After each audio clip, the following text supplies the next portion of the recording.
తూర్పుగోదావరి జిల్లా నల్లజర్ల ప్రాథమిక ఆరోగ్య కేంద్రంలో ఈ తెల్లవారుజామున చాలా దురదృష్టకర సంఘటన.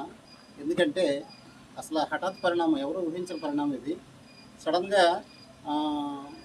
ఏదైతే మన హాస్పిటల్ సంబంధించి డ్రగ్స్ అన్నీ ఉండే స్టోరు లోపల నుంచి పొగలు రావటం, ఆ సమాచారాన్ని ఏమో ఆ స్టోర్ వెనకాల ఉన్న ప్రజలంతా కూడా చెప్పడంతో మేమంతా స్టాఫ్ అంతా అలర్ట్ అయ్యారు.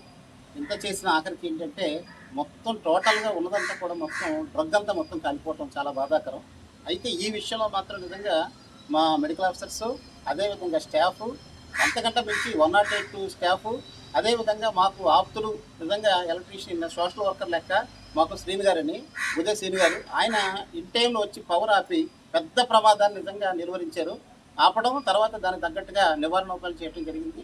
తాడేపల్లిగూడెం నుంచి ఫైర్ వారు కూడా రావటం, దాన్ని ఇమ్మీడియట్గా సకాలంలో అందరూ సహకరించడం, అదేవిధంగా పెద్దలు మన గాంధీ గారు ఇక్కడంతా రావటం, అందరూ కూడా పబ్లిక్ సహకారంతో మా స్టాఫ్ అంతా కలిసి ఆ తెల్లవారుజామున ఈ సమయంలో జరిగిన పెద్ద అగ్ని ప్రమాదాన్ని మేము ఇవాళ నివారించి జరగడం జరిగింది. కానీ ఏదైనా దురదృష్టం ఏంటంటే మనకు అవసరమైన, ఇవాళ మన పబ్లిక్ అవసరమైన ఎంతో అమూల్యమైన మందులు మొత్తం కాలిపోవడం చాలా బాధాకరం. ఇది జరిగిన సంఘటన వెంటనే కూడా మన గౌరవ శాసనసభ్యులు మధ్యపాటి వెంకటరాజు గారికి, అదేవిధంగా మన అధికారులందరికీ కూడా మా మెడికల్ ఆఫీసర్స్ చెప్పారు. ఏదైనా ఇమీడియట్గా అందరూ స్పందించి ఇప్పుడు ఈ జరిగిన నష్టం ఏదైతే ఉందో త్వరగా భర్తీ చేస్తే మళ్ళీ మన యథావిధిగా నడిచే అవకాశం ఉంటుంది. Thank you.